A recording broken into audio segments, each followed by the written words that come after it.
Wuno omwana wa Spice Dana omukulu gwe yasookerako okuzaala azuukidde era nga avuddeyo n'akola akatambi akakaabiza bannayuganda amaziga. Omwana ono omuto ali mu myaka 11 ku 12 avuddeyo n'akola akatambi ng'akolimira maama we Spice Dana era bw'atyo agambye, mbeera ntya mu nsi nga mbonaabona nga maama wange muntu w'amaanyi nnyo mu ggwanga, ayina buli kimu, asula bulungi, alya bulungi, atambula atudde, asula mu nnyumba ey'ebbeeyi, ayambala engoye za bbeeyi, awunya bulungi, naye kijja kitya nga nze omwana we yandeka eno mbonaabona. Siina kyakulya, siina kyakwambala, siina waakusula, naye maama wange abamulaba n'abamuwuliriza ku radio, abamulaba ku TV bamulaba ng'omuntu omulungi, omuntu eyatuukirira, naye nze omwana we ndi eno mbonaabona. Omwana oyo akatambi ke kasaasaanye nnyo ku mikutu era kalabiddwako abantu bangi, bakasheyalinze, bakomentinze, bakawaddeko endowooza. Nange olwaleero n'ensalawo n'eŋŋamba lwaki ye akatambi kano naffe tetukwogerako. Yenze Sheila Adita atanaba kubanga osubscribinga ku YouTube channel yange, njagala omanye nti obutambi bwe buti bujja kubanga bukuyitako. Jangu subscribinge, kwata ku kadde nga buli video yonna gye nkuteerayo ekutuukako bulungi nnyo.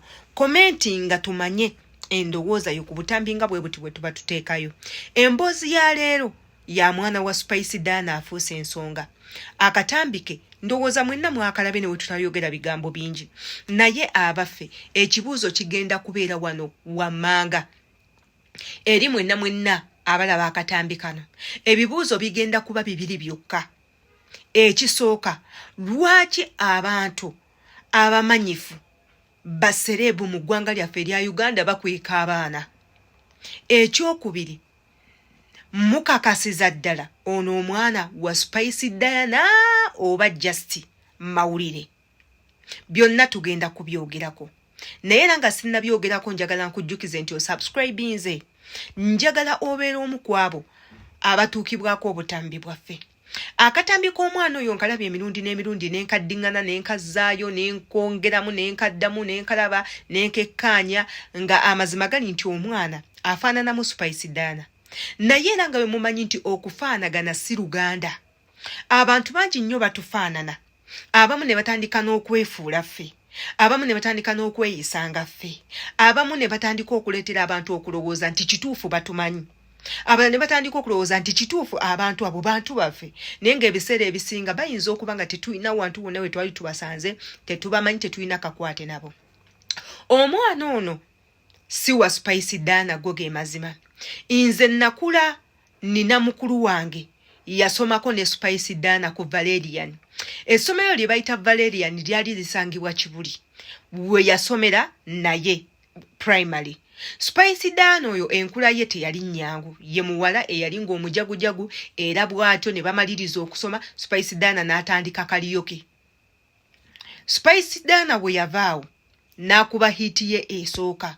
Kuno okusoma konna okulala akusomye nga muntu mukulu. Twandibadde tutegeera nti owange Spice Dana agenda okutandika okuyimba already ng'azaddeyo omwana nedda. Nga ba Lydia Jasmine nti balinayo baabana bagenda okutandika okuyimba nga balinayoko ku baana, naye kya Spice Dana nedda. Ekintu ekirala, bwe kiba nga kituufu Spice Dana omwana ono yamuzaala, lwaki talabirira mwana? Ensonga ki eyamugaana okulabirira omwana? Omwana yamuzaalamu musajja mubi, musajja ateesobola, kiki? Bamusiba busibi, kiki? Tewabaawo nsonga yonna lwaki Spice Dana talabirira mwana wabanga w'ekisooka.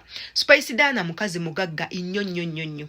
Spice Dana ekyokubiri ye muntu ayagala ennyo abantu, naddala abafamire ye ng'oggyeko abo abaamukosa. Omuntu ayinza okuba n'agamba ogamba ayagala nnyo abantu lwaki talabirira taata we? Ayina ensonga ze lwaki talabirira kitawe, nti ne kitawe teyamulabirira. Ebiseera ebisinga abazadde bano batukolako ensobi, ne batukolako ebikolobero, ne balowooza nti olw'okuba tuli baana baabwe tetujja kubijjukira. Bw'okeera ku makya Katonda n'akuyimusa, omuzadde oyo avaayo n'atuuka n'okwogera ebintu by'atalina kwogera, naye ng'ate yeerabidde mu biseera bye yali akuyina, mu kifo ky'okufuula omwana yakufuula kyana. kati Spice Dana ayina ensonga ze lwaki tabeerawo mu bulamu bwa taata we. Gw'olaba obulamu bwa taata Dana bwa taata wa Spice Dana bwe bumu n'obwa maama wa Spice Dana nedda ne bwe kityo bwe kyandibadde ku mwana. Abantu we bati bakola nnyo obutambi obusasamaza eggwanga. Abamu baserebu bennyini bebeeterawo abantu abakolera obutambi buno nga bayina ebintu bye baagala okuyisaawo naye nga mu reality ebiseera ebisinga bibeera tebiriyo. Nabwentyo nze nsazeewo imbagambe amazima nti omwana oyo si wa Spice Dana. Omwana oyo ayinza okuba nga waliwo omuntu eyamugambye yogera kino ng'era abantu abalala betuzze tulaba nga bakola obutambi bwe butyo ndi mwana wa Honorable Nsereko ndi mwana wa Gindi ndi mwana wa Gundi ng'ate si bwe batyo si gye bava. Era ng'abamu abakulukulu ababikoze bazze balabibwako nga babatadde ne makomera babasibye. Ne ku kyono omwana katulowooze nti anaakifunamu obulungi era katusabe Spice Dana aleme kitwala that far. Naye nga mu mazima amatuufu omwana ono si wa Spice Dana according to the smallest I know about her.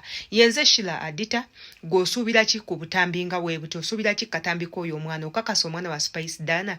Bw'oba ogamba nti omwana wa Spice Dana tuwe ensonga zo mu comment section imbaagala nnyo.